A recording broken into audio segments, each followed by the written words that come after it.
ಆಕಾಶವಾಣಿ ವಾರ್ತೆಗಳು ಓದುತ್ತಿರುವವರು ಲಿಂಗಾನಂದ. ಮುಖ್ಯಾಂಶಗಳು: ಕೇರಳಂ ಪುದುಚೇರಿ ವಿಧಾನಸಭಾ ಚುನಾವಣೆ, ವಿವಿಧ ಪಕ್ಷಗಳಿಂದ ಪ್ರಚಾರ ಕಾರ್ಯ ಬಿರುಸು. ಪುದುಚೇರಿಯಲ್ಲಿ ಪಕ್ಷದ ಅಭ್ಯರ್ಥಿಗಳ ಪರ ಪ್ರಧಾನಿ ಇಂದು ರೋಡ್ ಶೋ.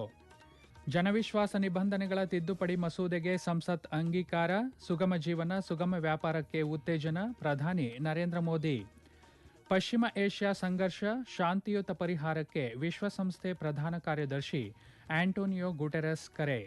ಖೇಲೋ ಇಂಡಿಯಾ ಬುಡಕಟ್ಟು ಕ್ರೀಡಾಕೂಟಕ್ಕೆ ಇಂದು ತೆರೆ. ಪದಕ ಪಟ್ಟಿಯಲ್ಲಿ 23 ಚಿನ್ನದೊಂದಿಗೆ ಕರ್ನಾಟಕ ಪಾರಮ್ಯ. ಐಪಿಎಲ್ ಟಿ20 ಕ್ರಿಕೆಟ್, ಕೋಲ್ಕತಾ ನೈಟ್ ರೈಡರ್ಸ್ ವಿರುದ್ಧ ಸನ್ರೈಸರ್ಸ್ ಹೈದರಾಬಾದ್ ತಂಡಕ್ಕೆ ಸುಲಭ ಜಯ. ವಾರ್ತೆಗಳ ವಿವರ. ಪ್ರಧಾನಿ ನರೇಂದ್ರ ಮೋದಿಯವರು ಚುನಾವಣಾ ಪ್ರಚಾರದಲ್ಲಿ ಭಾಗವಹಿಸಲು ಇಂದು ಮಧ್ಯಾಹ್ನ ಪುದುಚೇರಿಗೆ ಆಗಮಿಸಲಿದ್ದಾರೆ. ಈ ವೇಳೆ ಅವರು ರೋಡ್ ಶೋ ನಡೆಸಿ ಪಕ್ಷದ ಕಾರ್ಯಕರ್ತರು ಮತ್ತು ಸಾರ್ವಜನಿಕರನ್ನು ಉದ್ದೇಶಿಸಿ ಮಾತನಾಡಲಿದ್ದಾರೆ. ಸಂಜೆ 4:15 ಸುಮಾರಿಗೆ ಪುದುಚೇರಿ ವಿಮಾನ ನಿಲ್ದಾಣಕ್ಕೆ ಆಗಮಿಸಲಿರುವ ಪ್ರಧಾನಿ ಅಲ್ಲಿಂದ ರೋಡ್ ಶೋನ ಮೂಲಕ ಬಿಂದುವಾದ ಅಜಂತಾ ಸಿಗ್ನಲ್ ಜಂಕ್ಷನ್ಗೆ ತೆರಳಲಿದ್ದಾರೆ. ಪ್ರಧಾನಿ ಮಾರ್ಗದುದ್ದಕ್ಕೂ ಪಕ್ಷದ ಕಾರ್ಯಕರ್ತರು ಮತ್ತು ಬೆಂಬಲಿಗರೊಂದಿಗೆ ಸಂವಹನ ನಡೆಸಲಿದ್ದಾರೆ ಮತ್ತು ಎನ್ಡಿಎಯನ್ನು ಬೆಂಬಲಿಸುವಂತೆ ಒತ್ತಾಯಿಸಲಿದ್ದಾರೆ. ಈ ಕಾರ್ಯಕ್ರಮದಲ್ಲಿ ಸುಮಾರು 30,000 ಜನರು ಭಾಗವಹಿಸುವ ನಿರೀಕ್ಷೆಯಿದೆ. ಪ್ರಧಾನಿ ಭೇಟಿಗಾಗಿ ವ್ಯಾಪಕ ಭದ್ರತಾ ವ್ಯವಸ್ಥೆಗಳನ್ನು ಮಾಡಲಾಗಿದೆ. 1,000ಕ್ಕೂ ಹೆಚ್ಚು ಪೊಲೀಸ್ ಸಿಬ್ಬಂದಿಯನ್ನು ನಿಯೋಜಿಸಲಾಗಿದೆ. ಕೇರಳಂ ವಿಧಾನಸಭಾ ಚುನಾವಣೆ ಸನಿಹಗೊಳ್ಳುತ್ತಿದ್ದಂತೆಯೇ ವಿವಿಧ ರಾಜಕೀಯ ಪಕ್ಷಗಳ ಪ್ರಚಾರ ಕಾರ್ಯ ಮತ್ತಷ್ಟು ತೀವ್ರಗೊಂಡಿದೆ. ಸಾರ್ವಜನಿಕ ಪ್ರಚಾರದ ಮುಕ್ತಾಯಕ್ಕೆ ಕೇವಲ 5 ದಿನಗಳು ಬಾಕಿ ಇರುವಾಗ ಕೇರಳಂನ ಎಲ್ಲ 140 ಕ್ಷೇತ್ರಗಳಲ್ಲಿನ ಅಭ್ಯರ್ಥಿಗಳು ತಮ್ಮ ಪ್ರಯತ್ನಗಳನ್ನು ತೀವ್ರಗೊಳಿಸಿದ್ದಾರೆ. ಸಂಸತ್ತಿನಲ್ಲಿ ಜನವಿಶ್ವಾಸ್ ನಿಬಂಧನೆಗಳ ತಿದ್ದುಪಡಿ ಮಸೂದೆ 2026ರ ಅಂಗೀಕಾರವು ದೇಶದಲ್ಲಿ ಸುಗಮ ಜೀವನ ಮತ್ತು ಸುಗಮ ವ್ಯಾಪಾರಕ್ಕೆ ಪ್ರಮುಖ ಉತ್ತೇಜನ ನೀಡುತ್ತದೆ ಎಂದು ಪ್ರಧಾನಿ ನರೇಂದ್ರ ಮೋದಿ ಹೇಳಿದ್ದಾರೆ. ಸಾಮಾಜಿಕ ಮಾಧ್ಯಮದ ಮೂಲಕ ಪ್ರತಿಕ್ರಿಯಿಸಿರುವ ಪ್ರಧಾನಿ, ಈ ಮಸೂದೆಯು ವಿಶ್ವಾಸಾರ್ಹ ಚೌಕಟ್ಟನ್ನು ಬಲಪಡಿಸುತ್ತದೆ. ಇದು ನಾಗರಿಕರನ್ನು ಸಬಲೀಕರಣಗೊಳಿಸುತ್ತದೆ ಮತ್ತು ಹಳೆಯ ನಿಯಮಗಳು ಮತ್ತು ನಿಬಂಧನೆಗಳನ್ನು ತೆಗೆದುಹಾಕುತ್ತದೆ. ಇದು ಪ್ರಕರಣಗಳ ತ್ವರಿತ ವಿಲೇವಾರಿಯನ್ನು ಖಚಿತಪಡಿಸುತ್ತದೆ ಮತ್ತು ಅಪರಾಧ ಮುಕ್ತಗೊಳಿಸುವ ಮೂಲಕ ವ್ಯಾಜ್ಯಗಳ ಹೊರೆಯನ್ನು ಕಡಿಮೆ ಮಾಡುತ್ತದೆ ಎಂದು ಹೇಳಿದ್ದಾರೆ. ಮಸೂದೆಯ ಕರಡು ರಚನೆಯಲ್ಲಿ ಅಳವಡಿಸಿಕೊಂಡ ಸಮಾಲೋಚನಾ ವಿಧಾನವು ಗಮನಾರ್ಹವಾಗಿದೆ ಎಂದು ಹೇಳಿದ ಅವರು, ಸಂಸತ್ತಿನಲ್ಲಿ ಅದರ ಅನುಮೋದನೆಯನ್ನು ಬೆಂಬಲಿಸಿದ ಮತ್ತು ತಮ್ಮ ಒಳನೋಟಗಳನ್ನು ನೀಡಿದ ಎಲ್ಲರಿಗೂ ಅಭಿನಂದನೆ ಸಲ್ಲಿಸಿದರು. ಜನವಿಶ್ವಾಸ್ ನಿಬಂಧನೆಗಳ ತಿದ್ದುಪಡಿ ಮಸೂದೆಯನ್ನು ಸಂಸತ್ತು ಅಂಗೀಕರಿಸಿದ್ದು, ರಾಜ್ಯಸಭೆ ನಿನ್ನೆ ಅನುಮೋದನೆ ನೀಡಿದೆ. ಲೋಕಸಭೆ ಬುಧವಾರ ಮಸೂದೆಯನ್ನು ಅಂಗೀಕರಿಸಿತ್ತು. ವಿಶ್ವಸಂಸ್ಥೆಯ ಪ್ರಧಾನ ಕಾರ್ಯದರ್ಶಿ ಆಂಟೋನಿಯೋ ಗುಟೆರಸ್ ಪಶ್ಚಿಮ ಏಷ್ಯಾ ಸಂಘರ್ಷಕ್ಕೆ ಶಾಂತಿಯುತ ಪರಿಹಾರ ಕಂಡುಕೊಳ್ಳುವಂತೆ ಕರೆ ನೀಡಿದ್ದಾರೆ. ಅಪಾರ ಮಾನವ ಸಂಕಟವನ್ನು ಉಂಟುಮಾಡುತ್ತಿರುವ ಮತ್ತು ವಿನಾಶಕಾರಿ ಆರ್ಥಿಕ ಪರಿಣಾಮಗಳನ್ನು ಉಂಟುಮಾಡುತ್ತಿರುವ ಯುದ್ಧವನ್ನು ಅಮೆರಿಕ ಮತ್ತು ಇಸ್ರೇಲ್ ನಿಲ್ಲಿಸಲು ಇದು ಸೂಕ್ತ ಸಮಯ ಎಂದು ಅವರು ಹೇಳಿದ್ದಾರೆ. ನೆರೆಯ ರಾಷ್ಟ್ರಗಳ ಮೇಲೆ ದಾಳಿ ಮಾಡುವುದನ್ನು ನಿಲ್ಲಿಸುವಂತೆ ಅವರು ಇರಾನ್ಗೆ ಸೂಚಿಸಿದರು. ನಾಯಕರು ವಿನಾಶದ ಬದಲು ಸಂವಾದವನ್ನು ಆರಿಸಿಕೊಂಡಾಗ ಸಂಘರ್ಷಗಳು ಕೊನೆಗೊಳ್ಳುತ್ತವೆ. ಆಯ್ಕೆ ಇನ್ನೂ ಅಸ್ತಿತ್ವದಲ್ಲಿದೆ ಮತ್ತು ಅದನ್ನು ಈಗಲೇ ಮಾಡಬೇಕು ಎಂದು ಅವರು ಒತ್ತಾಯಿಸಿದ್ದಾರೆ. ನ್ಯೂಯಾರ್ಕ್ನ ಭದ್ರತಾ ಮಂಡಳಿಯ ಹೊರಗೆ ಪತ್ರಿಕಾಗೋಷ್ಠಿಯಲ್ಲಿ ಮಾತನಾಡಿದ ವಿಶ್ವಸಂಸ್ಥೆಯ ಮುಖ್ಯಸ್ಥರು, ಈ ಯುದ್ಧವು ಪ್ರತಿದಿನ ಮುಂದುವರಿಯುತ್ತಿದ್ದು ಮಾನವ ಸಂಕಟಗಳು ಹೆಚ್ಚುತ್ತಿವೆ ಎಂದು ಹೇಳಿದರು. ಪಶ್ಚಿಮ ಏಷ್ಯಾ ಸಂಘರ್ಷವು ತನ್ನ 2ನೇ ತಿಂಗಳನ್ನು ಪ್ರವೇಶಿಸುತ್ತಿದ್ದಂತೆ ಈ ಪ್ರದೇಶ ಮತ್ತು ಅದರಾಚೆಗೆ ಆರ್ಥಿಕ ಮತ್ತು ಮಾನವೀಯ ತೊಂದರೆಗಳನ್ನು ಉಂಟುಮಾಡುತ್ತಿದ್ದಂತೆ ಸಂಘರ್ಷಕ್ಕೆ ಶಾಂತಿಯುತ ಪರಿಹಾರವನ್ನು ಕಂಡುಹಿಡಿಯಲು ಮಾತುಕತೆ ಮತ್ತು ರಾಜತಾಂತ್ರಿಕತೆಗೆ ಗುಟೆರಸ್ ಒತ್ತು ನೀಡಿದ್ದಾರೆ. ರಕ್ಷಣಾ ಸಚಿವ ರಾಜನಾಥ್ ಸಿಂಗ್ ಅವರು ವಿಶಾಖಪಟ್ಟಣಂನಲ್ಲಿಂದು ನಡೆಯಲಿರುವ ಸುಧಾರಿತ ಸ್ಟೆಲ್ತ್ ಫ್ರಿಗೇಟ್ ತಾರಗಿರಿಯ ಕಾರ್ಯಾರಂಭ ಸಮಾರಂಭದಲ್ಲಿ ಭಾಗವಹಿಸಲಿದ್ದಾರೆ. ಈ ಸಂಬಂಧ ಸಾಮಾಜಿಕ ಮಾಧ್ಯಮದ ಮೂಲಕ ಮಾಹಿತಿ ಹಂಚಿಕೊಂಡಿರುವ ಸಚಿವರು, ಈ ಕಾರ್ಯಾರಂಭವು ಭಾರತದ ಪೂರ್ವ ಸಮುದ್ರ ತೀರದ ಕಾರ್ಯತಂತ್ರ ಮತ್ತು ಕಡಲ ಮಹತ್ವವನ್ನು ಬಿಂಬಿಸುತ್ತದೆ ಎಂದು ಹೇಳಿದರು. ಆತ್ಮನಿರ್ಭರ ಭಾರತದ ಉದ್ದೇಶಗಳನ್ನು ಬಲವಾಗಿ ಬಲಪಡಿಸುವಾಗ ತನ್ನ ಯುದ್ಧ ಸನ್ನದ್ಧತೆ ಮತ್ತು ಕಾರ್ಯಾಚರಣೆಯ ಶಕ್ತಿಯನ್ನು ಬಲಪಡಿಸುವಲ್ಲಿ ಭಾರತೀಯ ನೌಕಾಪಡೆಯ ನಿರಂತರ ಗಮನವನ್ನು ಇದು ಬಿಂಬಿಸುತ್ತದೆ ಎಂದಿದ್ದಾರೆ. ಈ ವಾರ್ತೆಗಳನ್ನು ಆಕಾಶವಾಣಿಯಿಂದ ಕೇಳುತ್ತಿದ್ದೀರಿ. ನಮ್ಮ ಎಲ್ಲಾ ರಾಷ್ಟ್ರೀಯ ವಾರ್ತೆಗಳು ಹಾಗೂ ಪ್ರದೇಶ ಸಮಾಚಾರ ಈಗ ಆಕಾಶವಾಣಿ ನ್ಯೂಸ್ ಕನ್ನಡ ಯೂಟ್ಯೂಬ್ ಚಾನೆಲ್ನಲ್ಲಿ ಲಭ್ಯ. ನಮ್ಮ ಎಕ್ಸ್ ಖಾತೆ ಮತ್ತು ಇನ್ಸ್ಟಾಗ್ರಾಂ ಖಾತೆ ಆಕಾಶವಾಣಿ ನ್ಯೂಸ್ ಕನ್ನಡ. ಹೆಚ್ಚಿನ ಮಾಹಿತಿಗಾಗಿ ನಮ್ಮ ಫೇಸ್ಬುಕ್ ಖಾತೆ ಆಕಾಶವಾಣಿ ವಾರ್ತೆ ಕನ್ನಡವನ್ನು ಅನುಸರಿಸಿ. ಮಾಹಿತಿಯ ಹೂರಣ ವಾರದ ಕಾರ್ಯಕ್ರಮ ಪ್ರಚಲಿತ ವಿದ್ಯಮಾನ ಪ್ರತಿ ಬುಧವಾರ 9:15ಕ್ಕೆ. ಪಶ್ಚಿಮ ಏಷ್ಯಾದ ಪರಿಸ್ಥಿತಿ ಕುರಿತು ಯುನೈಟೆಡ್ ಕಿಂಗ್ಡಮ್ನ ವಿದೇಶಾಂಗ ಕಾರ್ಯದರ್ಶಿ ಕರೆದ ಸಭೆಯಲ್ಲಿ ವಿದೇಶಾಂಗ ಕಾರ್ಯದರ್ಶಿ ವಿಕ್ರಮ್ ಮಿಸ್ರಿ ಭಾರತವನ್ನು ಪ್ರತಿನಿಧಿಸಿದ್ದರು. ಸಭೆಯಲ್ಲಿ 60ಕ್ಕೂ ಹೆಚ್ಚು ದೇಶಗಳು ಭಾಗವಹಿಸಿದ್ದವು. ಸಭೆಯಲ್ಲಿ ನೌಕಾಯಾನ ಸ್ವಾತಂತ್ರ್ಯ ಮತ್ತು ಅಂತಾರಾಷ್ಟ್ರೀಯ ಜಲಮಾರ್ಗಗಳ ಮೂಲಕ ಅಡೆತಡೆಯಿಲ್ಲದ ಸಾರಿಗೆಯ ತತ್ವಗಳ ಮಹತ್ವವನ್ನು ಮಿಸ್ರಿ ಗಮನಿಸಿದ್ದಾರೆ ಎಂದು ವಿದೇಶಾಂಗ ಸಚಿವಾಲಯ ತನ್ನ ಹೇಳಿಕೆಯಲ್ಲಿ ತಿಳಿಸಿದೆ. ಭಾರತೀಯ ಇಂಧನ ಭದ್ರತೆಯ ಮೇಲೆ ಬಿಕ್ಕಟ್ಟಿನ ಪರಿಣಾಮ ಮತ್ತು ಕೊಲ್ಲಿಯಲ್ಲಿ ವ್ಯಾಪಾರಿ ಹಡಗುಗಳ ಮೇಲಿನ ದಾಳಿಯಲ್ಲಿ ನಾವಿಕರನ್ನು ಕಳೆದುಕೊಂಡ ಏಕೈಕ ದೇಶ ಭಾರತವಾಗಿದೆ ಎಂಬ ಅಂಶವನ್ನು ಅವರು ಒತ್ತಿ ಹೇಳಿದರು. ಬಿಕ್ಕಟ್ಟಿನಿಂದ ಹೊರಬರುವ ಮಾರ್ಗವು ಉದ್ವಿಗ್ನತೆಯನ್ನು ಕಡಿಮೆ ಮಾಡುವುದು ಮತ್ತು ಸಂಬಂಧಪಟ್ಟ ಎಲ್ಲ ಪಕ್ಷಗಳ ನಡುವೆ ರಾಜತಾಂತ್ರಿಕತೆ ಹಾಗೂ ಸಂವಾದದ ಹಾದಿಗೆ ಮರಳುವುದನ್ನು ಒಳಗೊಂಡಿದೆ ಎಂದು ವಿದೇಶಾಂಗ ಕಾರ್ಯದರ್ಶಿ ಪ್ರತಿಪಾದಿಸಿದ್ದಾರೆ. ಅಂತಾರಾಷ್ಟ್ರೀಯ ವಿಮಾನ ನಿಲ್ದಾಣಗಳಲ್ಲಿನ ನಿರ್ಗಮನ ಸಭಾಂಗಣಗಳಲ್ಲಿನ ವಿದೇಶಿ ವಿನಿಮಯ ಕೌಂಟರ್ಗಳಲ್ಲಿ ಭಾರತೀಯ ರೂಪಾಯಿ ನೋಟುಗಳನ್ನು ವಿನಿಮಯ ಮಾಡಿಕೊಳ್ಳಲು ನಿವಾಸಿಗಳಿಗೆ ಅವಕಾಶ ನೀಡಲು ಭಾರತೀಯ ರಿಸರ್ವ್ ಬ್ಯಾಂಕ್ ನಿರ್ಧರಿಸಿದೆ. ಮುಂಬೈನಲ್ಲಿ ಬಿಡುಗಡೆ ಮಾಡಿದ ಅಧಿಸೂಚನೆಯಲ್ಲಿ ವಿಮಾನ ನಿಲ್ದಾಣಗಳಲ್ಲಿ ಹಣ ಬದಲಾವಣೆ ಚಟುವಟಿಕೆಗಳನ್ನು ನಿಯಂತ್ರಿಸುವ ಅಸ್ತಿತ್ವದಲ್ಲಿರುವ ಚೌಕಟ್ಟನ್ನು ಪರಿಶೀಲಿಸಿದ ನಂತರ ಈ ಸೌಲಭ್ಯವನ್ನು ನಿವಾಸಿಗಳು ಮತ್ತು ಅನಿವಾಸಿಗಳಿಗೆ ವಿಸ್ತರಿಸಲಾಗುತ್ತಿದೆ ಎಂದು ಆರ್ಬಿಐ ತಿಳಿಸಿದೆ.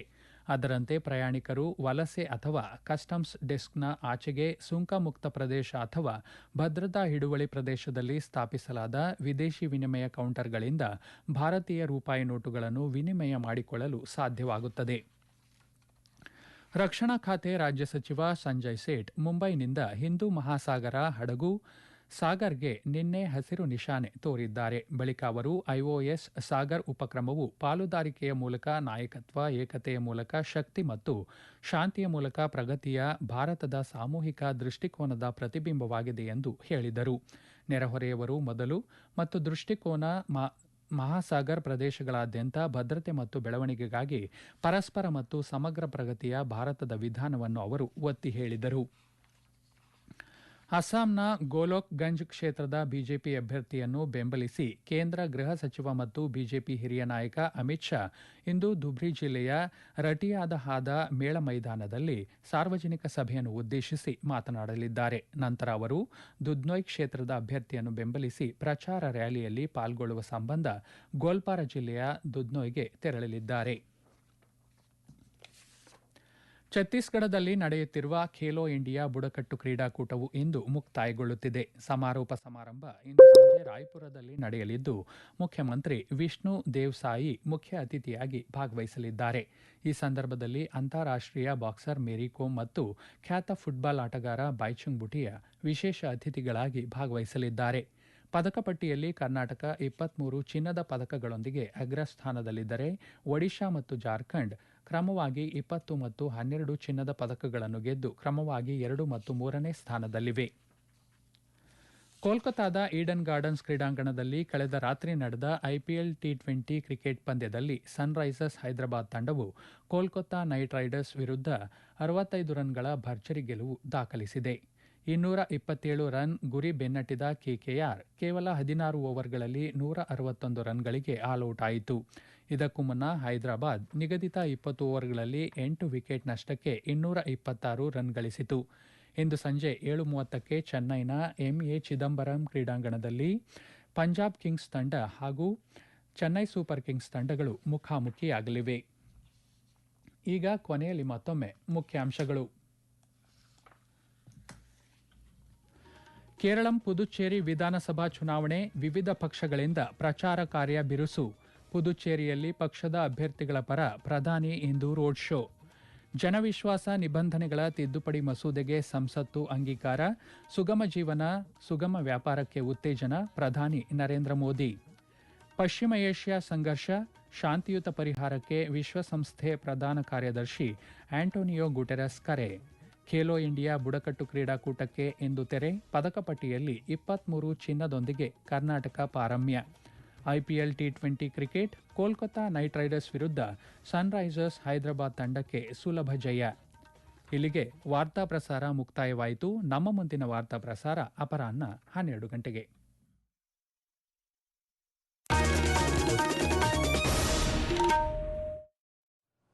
चार प्रभात के साथ मैं मुनीश शर्मा।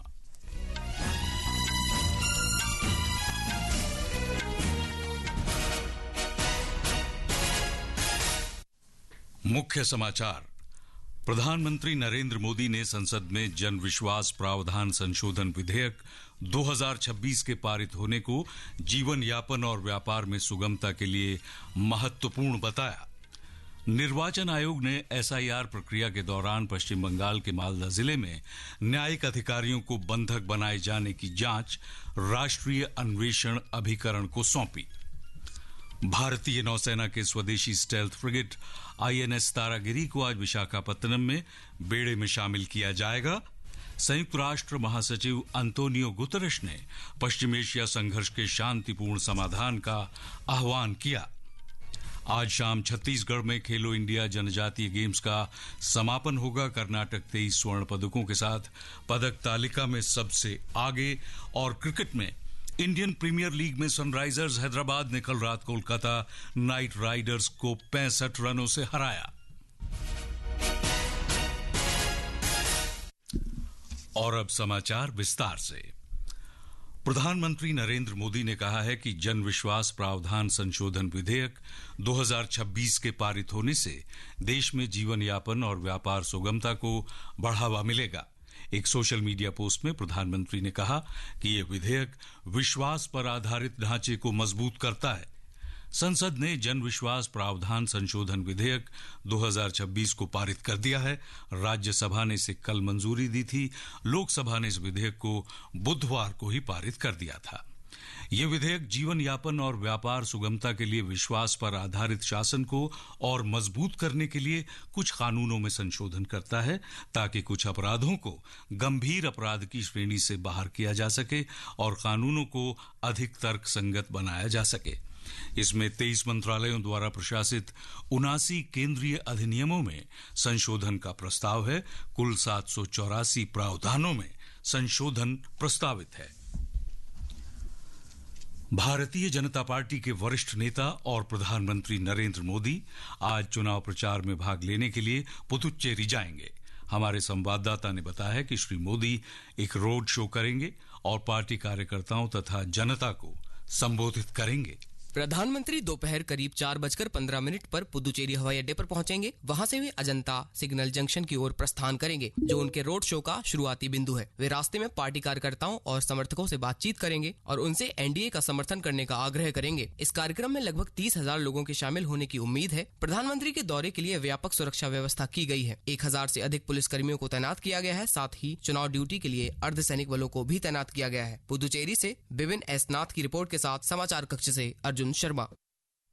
भारतीय जनता पार्टी के वरिष्ठ नेता और गृह मंत्री अमित शाह आज असम के गोलकगंज निर्वाचन क्षेत्र से भारतीय जनता पार्टी के उम्मीदवार के समर्थन में धुबरी जिले के रतियादाह स्थित मेला मैदान में एक जनसभा को संबोधित करेंगे। मुख्य निर्वाचन आयुक्त ज्ञानेश कुमार ने पश्चिम बंगाल के मालदा जिले में न्यायिक अधिकारियों पर हुए हमले की जांच राष्ट्रीय अन्वेषण अभिकरण एनआईए को सौंप दी है। एनआईए की टीम आज पश्चिम बंगाल पहुंचेगी।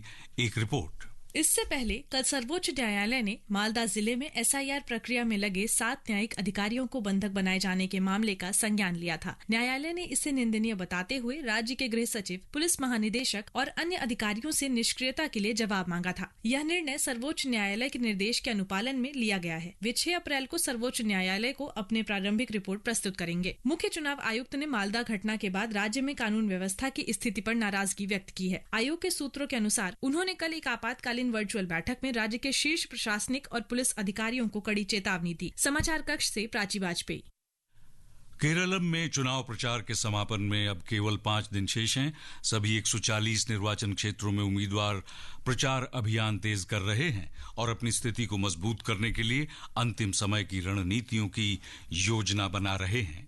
एक रिपोर्ट। सभी प्रमुख दलों द्वारा चुनावी घोषणा पत्र जारी किए जाने के बाद राज्य में चुनावी गतिविधियां तेज हो गई हैं। एनडीए का घोषणा पत्र जारी होने के बाद यूडीएफ और एलडीएफ ने भी कल अपने अपने घोषणा पत्र जारी किए। एनडीए के प्रचार अभियान के अंतर्गत वरिष्ठ भाजपा नेता और केंद्रीय मंत्री जेपी नड्डा आज तिरुवनंतपुरम पहुंचेंगे। सीपीआई के प्रदेश सचिव विनोय विश्वम भी तिरुवनंतपुरम में एलडीएफ उम्मीदवारों के प्रचार कार्यक्रमों में भाग लेंगे और वहीं यूडीएफ की ओर से कांग्रेस कार्य समिति के सदस्य दीपेंद्र सिंह हुड्डा तिरुवनंतपुरम में चुनाव प्रचार करेंगे। तिरुवनंतपुरम से स्मृति की रिपोर्ट के साथ समाचार कक्ष से आनंद पाठक।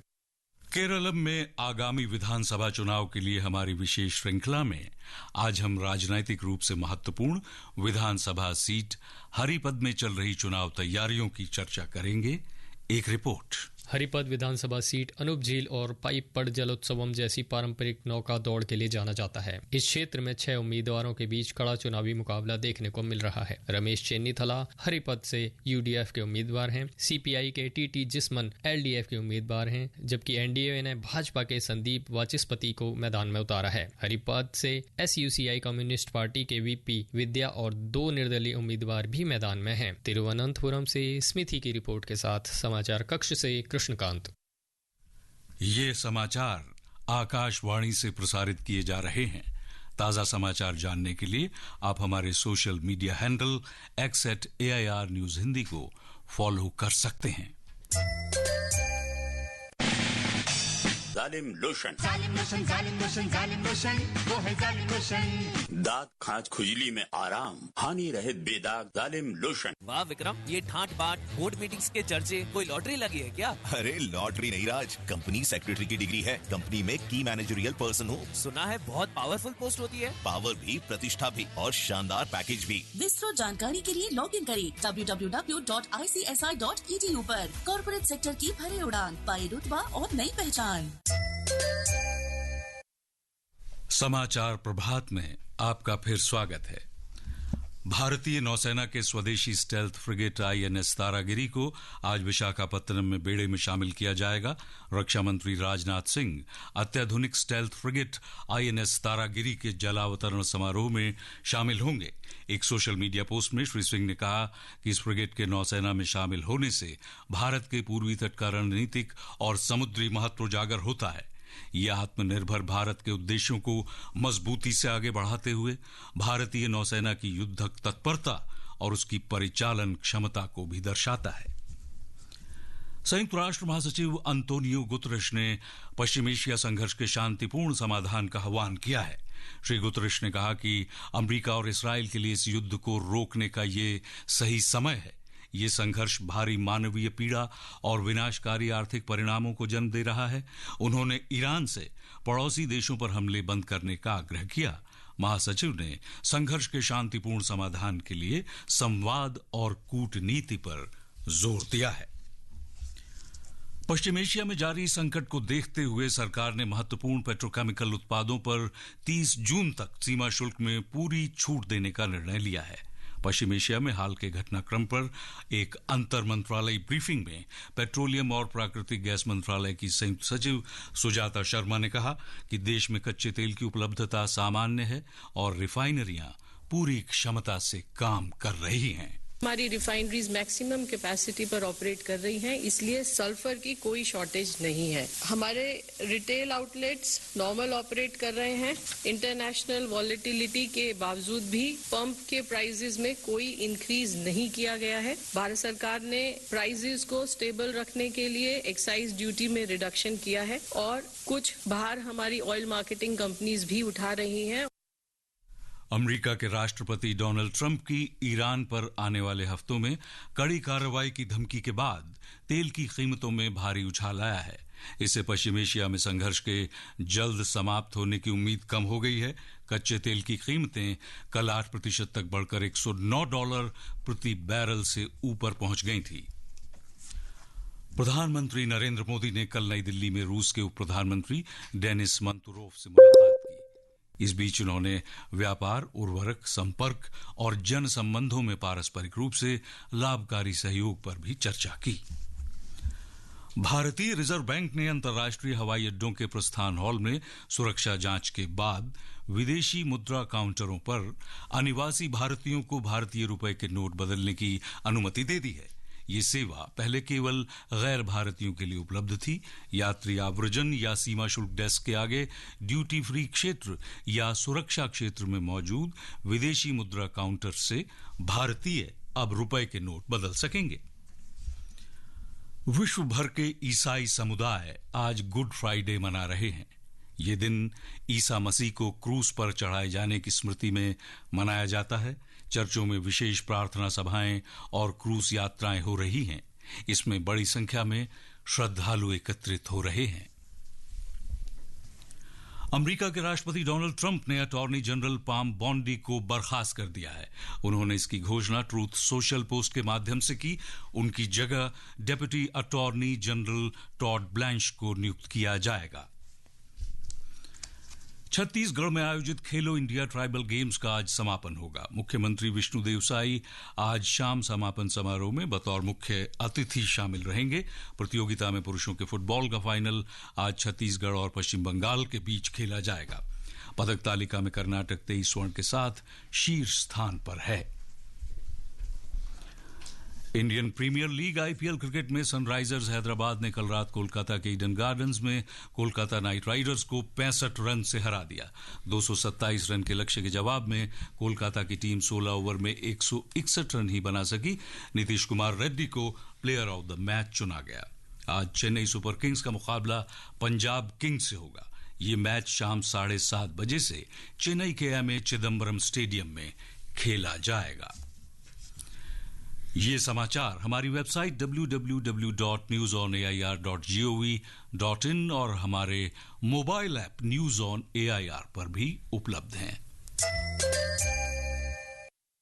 और अब आज के समाचार पत्रों की सुर्खियों के साथ हैं मनोज। धन्यवाद मुनीश जी। देश की राजधानी से प्रकाशित होने वाले सभी हिंदी अखबारों के पहले पन्ने पर पश्चिम बंगाल में न्यायिक अधिकारियों को बंधक बनाए रखने के बाद सुरक्षा बलों के हस्तक्षेप और पश्चिम एशिया में जारी संघर्ष से जुड़े समाचार सबसे ऊपर छाए हुए हैं। दैनिक भास्कर की सुर्खी है 7 न्यायिक अफसर 9 घंटे बंधक रखे। अखबार ने इस समाचार को सचित्र प्रकाशित करते हुए मुख्य न्यायाधीश सूर्यकांत की टिप्पणी को भी प्रमुखता से छापा है। पश्चिम बंगाल जैसा ध्रुवीकृत राज्य नहीं देखा, सब राजनीतिक भाषा बोलते हैं। जनसत्ता ने इस खबर को शीर्षक से दिया है सुप्रीम कोर्ट ने नाराजगी जताई, कहा बंगाल सर्वाधिक ध्रुवीकृत। नवभारत टाइम्स की सुर्खी है एससी ने कहा बंगाल में कानून व्यवस्था ध्वस्त। पंजाब केसरी ने समाचार को शीर्षक दिया है बंगाल प्रशासन को सुप्रीम फटकार। नवभारत टाइम्स ने अमेरिकी राष्ट्रपति डोनाल्ड ट्रंप का कार्टून छापते हुए खबर को शीर्षक दिया है अमेरिकी राष्ट्रपति की ईरान को धमकी, पाषाण युग। ईरान की मिसाइल ड्रोन क्षमता खत्म होने के ट्रंप के दावे को भी पत्र ने प्रमुखता से छापा है। दैनिक जागरण ने अपने संपादकीय लेख को शीर्षक दिया है उचित कदम। पत्र का कहना है कि एनसीआर के शहरों में वायु प्रदूषण गंभीर समस्या बना हुआ है। इसके समाधान के लिए कई कदम उठाए जा रहे हैं। धन्यवाद मनोज। और अंत में लीजिए सुनिए इस बुलेटिन के मुख्य समाचार एक बार फिर। प्रधानमंत्री नरेंद्र मोदी ने संसद में जन विश्वास प्रावधान संशोधन विधेयक 2026 के पारित होने को जीवन यापन और व्यापार में सुगमता के लिए महत्वपूर्ण बताया। निर्वाचन आयोग ने एसआईआर प्रक्रिया के दौरान पश्चिम बंगाल के मालदा जिले में न्यायिक अधिकारियों को बंधक बनाए जाने की जांच राष्ट्रीय अन्वेषण अभिकरण को सौंप दी है। भारतीय नौसेना के स्वदेशी स्टेल्थ फ्रिगेट आईएनएस तारागिरी को आज विशाखापत्तनम में जहाजी बेड़े में शामिल कर लिया जाएगा। संयुक्त राष्ट्र के महासचिव अंतोनियो गुतरश ने पश्चिम एशिया संघर्ष के शांतिपूर्ण समाधान का आह्वान किया है। और खेलों में आज शाम छत्तीसगढ़ में खेलो इंडिया जनजातीय गेम्स का समापन हो जाएगा। कर्नाटक राज्य 23 स्वर्ण पदक लेकर पदक तालिका में सबसे ऊपर बना हुआ है। और आज शाम छत्तीसगढ़ में खेलो इंडिया जनजातीय गेम्स का समापन होगा तथा क्रिकेट में इंडियन प्रीमियर लीग में सनराइजर्स हैदराबाद ने कल रात कोलकाता नाइट राइडर्स की टीम को 65 रनों से पराजित कर दिया। और इसके साथ ही समाचार प्रभात का आज का ये अंक यहीं समाप्त होता है। नमस्कार।